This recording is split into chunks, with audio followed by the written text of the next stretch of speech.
Today's video is brought to you by Factor. You guys have seen us use HelloFresh a ton in the past, but HelloFresh actually owns Factor now, and we are here to show you what Factor is all about. Factor delivers fresh, pre-prep meals right to your door. All you have to do is heat them up, and after a couple minutes, they are ready to enjoy. Alright guys, it doesn't get any easier than this. I'm sure there's a lot of you out there that are too lazy to make your own meal. I know I am one of those people, so I can't be a hypocrite about that. But with Factor, it doesn't get any easier. There's literally no groceries you have to get. There is no meal prep beforehand. It's all prepped, ready to go. You just have to throw this thing into the microwave, let it heat up for a couple minutes, and you're gonna have yourself a ready to go meal, and it's going to be healthy with nutrients that you need, because there's nights we have groceries here and I'm too lazy to cook a simple meal and I'll go get fast food. With Factor, there are no more excuses. So it's prepped in there, ready to go. Super simple, literally does not get any easier than this. All we gotta do is poke a couple vent holes in the tops of this guy, and these meals are never frozen. They come fresh, and they have up to 35 weekly recipes to choose from.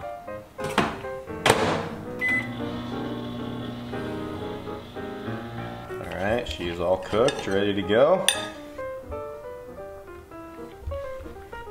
I think you guys will be really surprised how good these meals are. I feel like some people might stray away since it's a microwave dinner, I guess you could call it, but since these are never frozen, they do taste really good. They don't taste like anything I've had from the store, and they're great. If you guys want to get started on Factor, all you have to do is head over to factor75.com, use our promo code BoostedBoys50, and you'll save 50% off your first Factor box. That is code BoostedBoys50 at factor75.com for 50% off your first Factor box. Thank you to Factor for sponsoring today's video. Shoo! Wyatt is almost done with the MR2's harness here. I wouldn't say almost, but we're definitely making good progress on this. Like 70% of the way there, yeah, I'd say. I would say so. There's probably another day in looming this thing and pinning it out. That's honestly another big chunk of work. But all the wires have been ran. All laid. Roughly 130 of them are on the table and should be where they need to be. You want to give them a quick rundown real quick? Yeah, we can definitely do that. Start over here. So this is at the back of the car, and we'll make it really simple. So we got our slipper, our rear wheel speed sensor, and then we have our E-gate controller, injector driver, main ground, rear chassis harness, PDM, our bulkhead connector for the engine, and then our extra connector, just some extra wires in there in case we want to add some stuff. We've got all of our big battery grounds coming over here. Moving up, we've got our front wheel speed, parrot chute, laser height sensor, and a battery connection, and the string gauge also up here. And those will all, come out of the harness where they need to be. Then moving all the way up to the front, we have one more big ground, our steering wheel buttons, O2 sensor, the fuel tech, and then this one over here goes up to our CAN keypad up above Kyle's head. Now it's just getting it all cut off the table and start looming it, and hopefully the loom that I have is big enough, because didn't anticipate this many wires to be in this harness, but here we are. That is pretty crazy. Whole new harness for the MR2 here that Wyatt got knocked out in a few days. Yep, another day or two and we'll be ready to put it in the car, and then a day or so on the engine harness, and then this thing will be ready to power up and see if we have an engine by then, start it. So hell yeah, it's getting close. So while Wyatt's been working on the wiring harness, I've been over here doing some fabricating on the front of the MR2. If you guys look in the front here, we have ourselves a battery mount. The front of the MR2 used to have nothing in it, and we have the battery up here on the front corner, but we have decided to switch to a 16-volt system on the MR2, and the battery we got is a little bigger than the old one, so it's not going to fit up in that front corner anymore, and that guy is right here. We decided to get a slightly bigger battery because, knowing us, we're going to have battery issues at some point in the future, but this is a 16-volt battery from Excess Power, and this is going to be powering everything on the MR2. We will no longer have an alternator, and this is going to have to be charged in between rounds, and that is going to be our power source. So she is going full-blown race car now, and this guy will sit right up here in the nose because we still want all that weight as far forward as we possibly can. So I got that knocked out. It has a nice little top piece to go with it, simple enough, and that locks that down. This is our connector for that guy. This will be wired in, so we can just plug this right into the car in between each pass to charge it back up. We have the charger for that as well. And if you look at the front of the MR2, we also got the weight plate off of this thing because I am doing some changes to that as well. If you guys look down here, we got our wheel with a brand new tire. This is for the back of the car, and this is a 26 by 10 wide tire. Before we had a 26-inch tall by an 8.5 wide, so now we are going to have a full 1.5 inches more of contact patch on the back of the MR2, And combined with the billet block and a bigger turbo with a good track, this thing might want to try to wheelie a little harder than it's ever tried in the past. And we have had the front tires barely lift off the ground on this setup how it was. So with a bigger tire with some more power, we're worried it might want to try to wheelie even harder. And we do have that laser height sensor to combat that and pull some power. But if we can set the car up better to not have to pull power, that's going to be better for us. So we got the weight plate off over here. And right now I'm working on adding some mounts so we can add weights to this thing. So if you look right here, I just went ahead and drilled a hole through it. It's about a 1/2 inch hole. Welded a thick old bolt into this thick sidewall inch pipe right here. That guy's gonna go right there. We're gonna do one on both sides, and that will let us stack up to 5 10-pound weights on both sides of the weight plate here. And we'll be able to add up to 100 pounds of weight on the nose of the MR2 if we need it. So we're not sure if we're gonna need it, but we at least wanna have the option to throw it on there if we do. If we take this thing out to test and it's trying to pull the tires with the bigger, wider tire on the back, then we're gonna need to add more weight to the front of this thing. So we're adding some pegs for weights up there. I also added a couple tabs right here just to help support the weight plate even more to the car, just since this is going to get slightly heavier if we have to add some weights. So we got those on there. I just gotta get these fully welded out. We're gonna get this all painted up and it can go back onto the car. We also painted up the front end right here a little bit just to help make it a little nicer. And this battery is only 10 pounds heavier than the old one was. So not a crazy difference there, but that is 10 extra pounds that we're throwing in the nose with the new battery. But you also have to keep in mind that we took about 20 pounds of weight off the front of the car with the lighter brake setup as well. So we're keeping all this stuff in mind, but I'm gonna go ahead and get this stuff welded out, and then all of this can go back together, and then the front end of the MR2 should be good to go. All right, got the weight mounts welded on. I also welded them through the bottom on that stud there. My thought is it's like a tree, you know, got the root going through there and got it welded through the bottom so these guys can't go anywhere because we do not want those weights falling off. We're gonna drill some holes as we go up. Just for each plate we stack on there, we will just put a locking pin over the weight to hold it down on both sides. And I was curious to see how much the weight plate weighed because I have not weighed it after I doubled up the thickness a while back, if you guys remember that, because now it is an inch thick.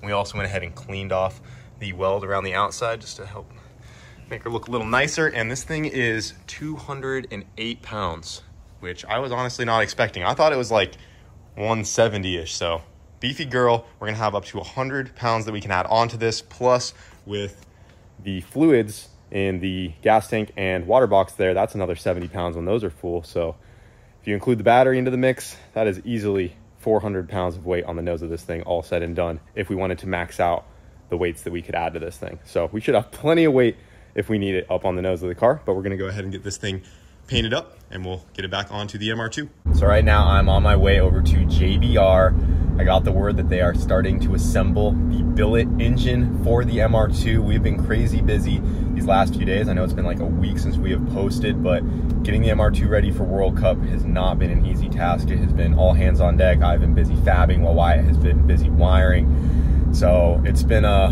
whole deal back at the shop, and JBR has been super busy as well, getting some last minute stuff done for racers. We are going to be cutting this timeline here pretty close at the time of filming this right now. We have basically about a week to get the MR2 ready to go into the trailer for World Cup, maybe a couple days extra. If we have enough time, we are going to try to test it next week, but we'll see about that. We still have a lot to do, but I'm heading over to JBR right now, and we're finally putting the billet engine into the MR2. It should be done here in a couple days, but I just wanted to show you guys a quick update of where it's at. They just told me the bottom end is assembled, and yeah, I'm excited. It's crazy how far that this freaking car has come. We are now putting a billet engine into the MR2, and we're gonna see what this thing does at World Cup, guys. I'm pretty freaking pumped. We are getting a backup motor in the works as well. I have the backup transmission invoice lined up. I haven't pulled the trigger on that yet because I want to make sure the car is looking like it's gonna be good to go to make it to the event, and then we'll get the backup transmission together.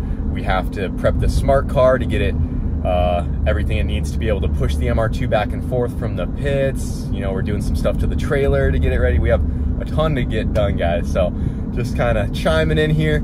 Let's go take a look at this billet block. I'm freaking pumped to see it finally going together.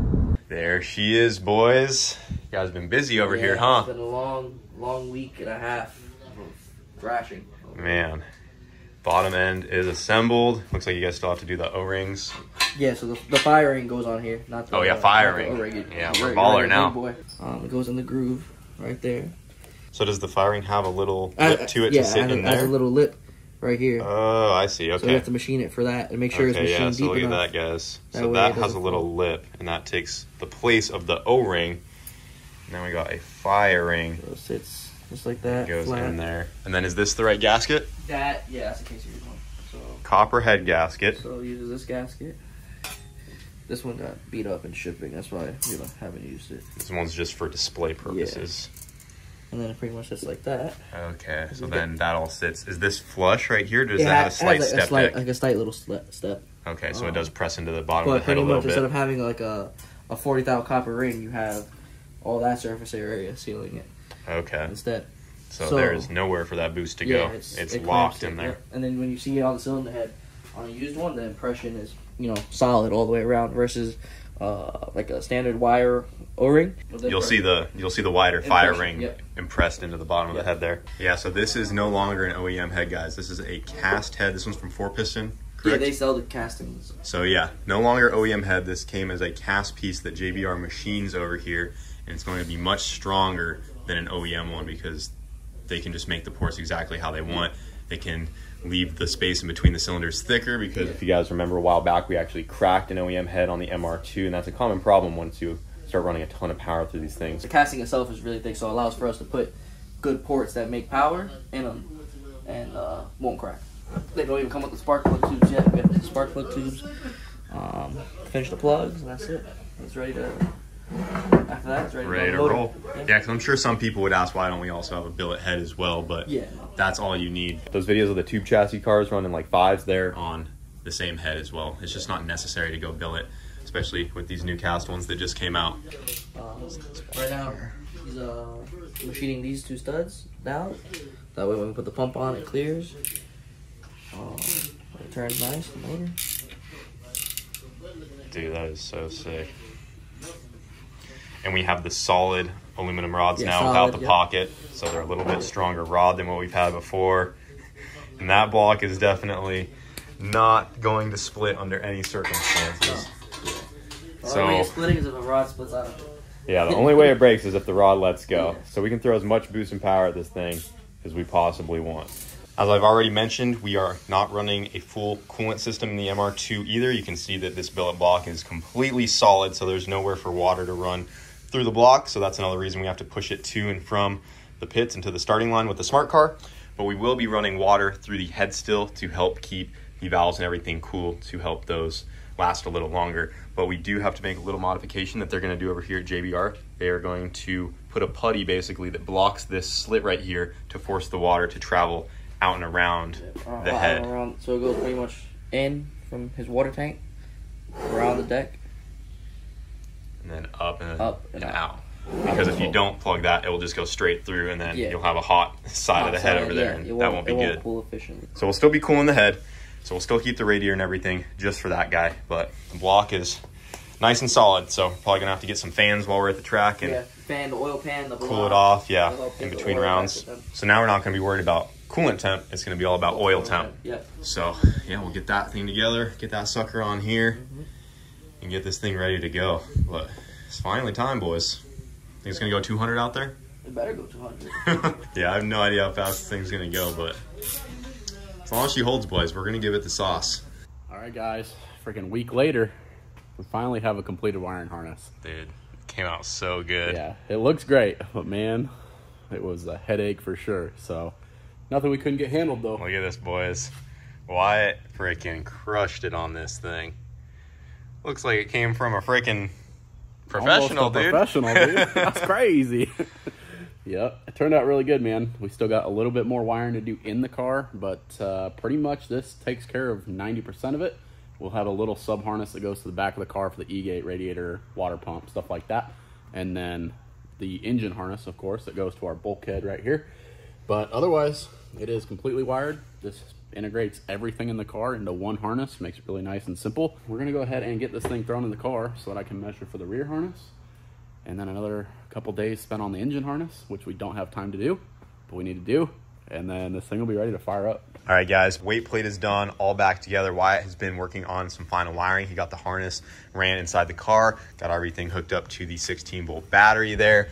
Just a couple other things that we got done that we didn't really film. I remounted the radiator.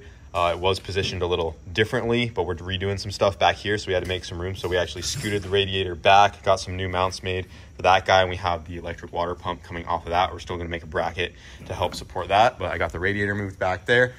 We also had to make a little mount for our new button keypad right here. So got that whipped out, got a switch on the side to power everything on, and then we got our 8-button switch right there from ECU Masters, and that talks to the PDM and controls everything. And we did try to power some stuff on, but we had one wire flipped. Yeah, so was looking at some set of instructions somewhere, and it said that the wiring was not what it was. Almost had her. Sat there, fought it for like 15 minutes trying to figure out why CAN bus 2 wouldn't work, but yeah, one flipped wire.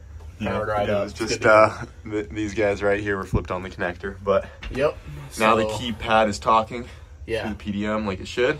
Yeah, so we made sure it talks, and we're gonna save this first try of actually powering things up for you guys. So we're ready. I mean, you can flip the master switch. You can see the harness in here. Why I got it all laid nice, very clean. Yep, a lot better than it was. Would have loved to run it up against the firewall, but didn't have enough length on the unternated harness to do so. So that's why it's like that. Don't hate me that much. Hanging off the dash bar right there. I just didn't have enough length. It's a common problem for guys these days. Just needed a little bit more. Just 3 inches would have gone a long ways. But yeah, we're gonna go ahead, power this thing up. Fueltech FT600 ready to rip. Yep. We good to flipper? Go ahead, dude. All right, guys. Nothing much gonna happen, but that display gonna light up. Check it out, boys. We got all of the buttons lit up. I also got the stickers on there. Got everything labeled. Kyle gave a helping hand on that. Good job. Yeah, dude. I got this button switch all mounted up. Looks good. I've been taking over the fabricating these last few days. My wife's been wiring. Dude, we've been going crazy on getting this thing ready. All right, let's show them. So ignition. Ignition. So everything in red right here needs to be green in order for me to make a pass. So these white ones are like optional. So these are should we check the headlights real quick? Yeah, let's try headlights. Okay, so that should be marker lights. So is that marker lights? Marker lights are on. And then if you click it one more time, it should do marker lights and pop the headlights up. But it doesn't. So I gotta check out what's up with that. Come on, what? Dude, it's something in the programming, okay? At least the marker lights work like they should. Okay, we have marker lights. But there's something in the logic that ain't right for the headlights. All of these red buttons will turn green when I'm ready to make a pass. We have ignition, intercooler, launch right here is for my slipper, and arming the parachute for the CO2. So I need to make sure all these are green lit before I make a pass. So it's just a good mental thing so I don't forget anything. So if we hit ignition, that ECU should come on, correct? It will. It will. I'm confident in that one. Sheesh. Oh, there she is, boys. And that new Nano Pro. Yes, with the Nano Pro, check this out. Not even set up yet. Language, we could do Portuguese if we learned that. Don't click it because we'll never get it set right. Look at that. Little touchscreen on the Nano Pro there. That is sweet. So yeah, the FT600 has these added LEDs on the sides that you can configure to come on with whatever you want, like oil pressure's low, it can have a red light or something like that. Then we have the freaking tack up here, so this lights up gradually and then it flashes for the shift light. Pretty cool. Nice setup. And then what else? We got everything else up there. Yeah, you can click on the intercooler pump. It should work currently. The intercooler pump? Yep. Oh yeah, I heard it. Click on. Heard it. Click on. So you can turn that off. You can turn on the slipper and the parachute. They won't do anything, but you can show them that those will go green. So yeah, basically when I need to be ready for a pass, we need to go intercooler, slipper, and parachute arms. So I got all green lights ready to make a rip. Yep. And then what about the fan? Does this one need to be? So the ECU is going to control that stuff by itself. It will turn it on. All that stuff will be fine by itself. What the fan button does is if we're in the pits and we're not running the car, but we want to cool down the head, that will turn on the engine water pump and engine fan. It'll override the ECU. So that's what's cool with the ECU Master stuff, is you can build logic into it. So if you wanted to turn that stuff on, it's simple as just clicking that switch instead of going into the ECU, giving it some false parameter to say on. You can just go right there and click it. And if you click that now, it should turn it on. Nice. Got the fan working back there. Should be this water pump also. You can feel it ripping. Yep, nice. Yeah, that is going to be super convenient, and this is a nice, easy spot for me to reach, and then to turn the car off, we just kill the power right there. Yep. And I no longer have to reach all the way over to the dash where we had that factory plastic center console piece with the switches on it. When I was strapped in, I could barely reach the switches because they were so far. Wanted the stock dash in this thing forever, and I built that panel to fit in the stock dash. Never put it in. Never put the stock dash back in. I still have the stock flocked dash that we were going to put in, but we never did. So that got zip tied up there, and it was a pain to reach, but now it's actually professional. It's come a long way in a couple days. Yes, sir. Getting there. We might actually have a chance in hell of making it. Yeah, we just need that engine. Once they get the billet block completely assembled, we can swap this one out. This is just our cast dummy block just for mock-up, so Wyatt could run the wiring, everything like that, and go from there, boys. Yeah. Don't remind me, I still gotta build the engine harness. That's gonna wrap it up for this video, guys. Now that we got the ball rolling, we will be posting way more frequently. I was just busy this last week getting everything prepped for this trip, you know, getting a trailer rented. We're gonna have an RV out at the track, just all kinds of tedious stuff, making sure stuff's ordered, getting backup parts for backup parts, and just going through it, guys. So more stuff to come. We'll get the billet engine in this thing hopefully soon, and go from there. Hopefully we can test it before we leave, but who knows? We might just have to frickin' get this thing running, drive it into the trailer, and go test out there, because there's a test day the day before qualifying starts at World Cup. So it's gonna do it for this video. Hope you guys are excited to see what this MR2 will do with the new engine. We'll see you guys later. It's gonna blow up first pass. I hope not.